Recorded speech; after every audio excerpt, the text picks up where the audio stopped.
IBomma Ravi custody రిపోర్టును పోలీసులు కోర్టుకు సమర్పించారు. అందులో కీలక అంశాలను పొందుపరిచారు. 12 రోజుల కస్టడీ రిపోర్టును కోర్టు ముందు ఉంచారు.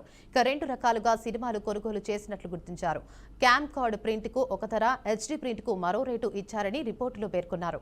హెచ్డీ సినిమా ప్రింట్లకు $200 చెల్లించారని తెలిపారు. ఐబొమ్మ రవి 7 బ్యాంక్ ఖాతాల్లోకి 13.40 కోట్లు వచ్చాయని, విదేశీ కరెన్సీ రూపంలోనే లావాదేవీలు జరిపాడని పోలీసులు స్పష్టం చేశారు. అలాగే తన సోదరికి సైతం డబ్బులు పంపించాడని రిపోర్టులో వెల్లడించారు.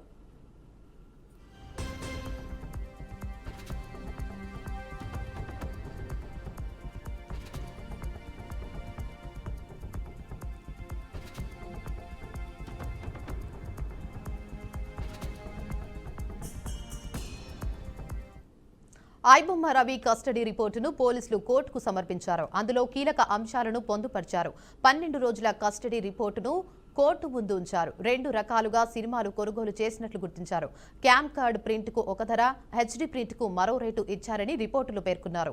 హెచ్డీ సినిమా ప్రింట్లకు $200 చెల్లించారని తెలిపారు. ఐబొమ్మ రవి 7 బ్యాంకు ఖాతాల్లో 13.40 కోట్లు వచ్చాయని, విదేశీ కరెన్సీ రూపంలోనే లావాదేవీలు జరిపాడని పోలీసులు స్పష్టం చేశారు. అలాగే తన సోదరికి సైతం డబ్బులు పంపించాడని రిపోర్టులో వెల్లడించారు.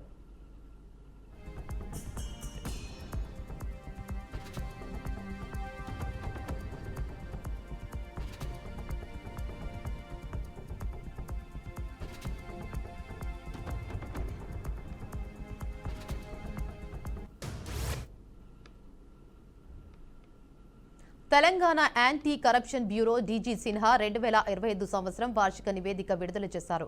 రాష్ట్రంలో ఏసీబీ సమర్థవంతంగా విధులు నిర్వహించిందని తెలిపారు. ఈ ఏడాది మొత్తం 199 కేసులు నమోదు చేసి 273 మంది నిందితులు అరెస్ట్ చేసినట్లు ఏసీబీ డీజీ వెల్లడించారు. 15 అక్రమాస్తుల కేసులో 96 కోట్లు వెలికి 54 ఆకస్మిక తనిఖీలు, సబ్ రిజిస్టర్ కార్యాలయాలు, ఆర్టీఏ చెక్ పోస్టులపై దాడులు నిర్వహించామని ఆయన వివరించారు. డిసెంబర్ 3 నుంచి 9 వరకు అవినీతి నిరోధక వారోత్సవాలను నిర్వహించారు. ఈ సంవత్సరంలో అవినీతి ఫిర్యాదుల కోసం క్యూఆర్ కోడ్ ప్రవేశపెట్టి ప్రజలకు మరింత అందుబాటులో ఉండి విధులు పూర్తి చేసినట్లు తెలిపారు. బాధితులకు టోల్ ఫ్రీ నెంబర్ ఏర్పాటు, అలాగే ఫిర్యాదుదారుల వివరాల బయటకు రాకుండా చర్యలు తీసుకున్నామని ఏసీబీ డీజీ సిన్హా వివరించారు.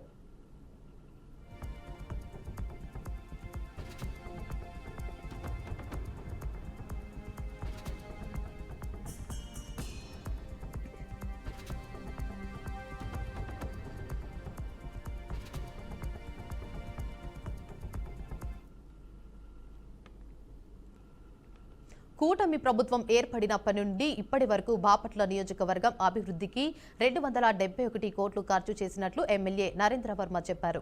బాపట్లలో ఎన్నో అభివృద్ధి కార్యక్రమాలు చేపట్టామన్నారు. బాపట్ల టీడీపీకి కార్యకర్తలే అసలైన బలమని, వారి కృషితోనే పార్టీ పటిష్టంగా ఉందని స్పష్టం చేశారు. ఉత్తమ కార్యకర్తలను సత్కరించడం ఎంతో ఆనందంగా ఉందని ఎమ్మెల్యే నరేంద్ర వర్మ అన్నారు.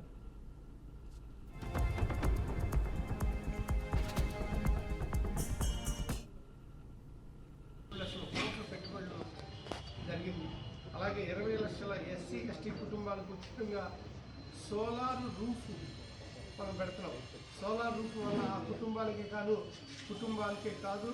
సోలార్ రూఫ్ వల్ల కుటుంబాలకే కాదు మన దేశ ఆర్థిక స్థితి, మన జాతికి కూడా ఒక సంపదగా ఈ నారా చంద్రబాబు నాయుడు తెలియజేయడం మనకు తెలుసు. అలాగే గంజాయి మీద దానికి 50 లక్షలు ఇచ్చాం. 2 లక్షల కోట్ల పెట్టుబడులు. మార్కాపురం జిల్లా కేంద్రంలో తాత్కాలిక కలెక్టర్ కార్యాలయాన్ని అధికారులు ప్రారంభించారు. తర్లుపాడు రోడ్డులోని వెలుగొండ ప్రాజెక్టు ఆర్ కాలనీలో ఏర్పాటు చేసిన తాత్కాలిక కలెక్టర్ కార్యాలయాన్ని ఇన్ఛార్జి కలెక్టర్ రాజబాబు ప్రారంభించారు. ఈ క్రమంలో ఇన్ఛార్జి కలెక్టర్ రాజబాబు అధికారికంగా పదవిగా జాయింట్ కలెక్టర్ గోపాలకృష్ణ బాధ్యతలు చేపట్టారు.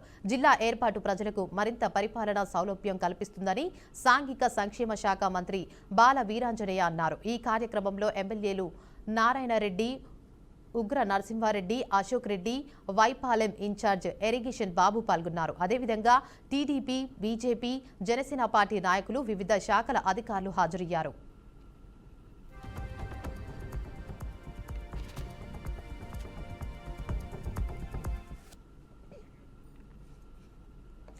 ఇవి ఇప్పటి వరకున్న బులెటిన్ అప్డేట్స్. మరిన్ని అప్డేట్స్ కోసం చూస్తూనే ఉండండి బీఆర్కే న్యూస్ తెలుగుడి సత్తా.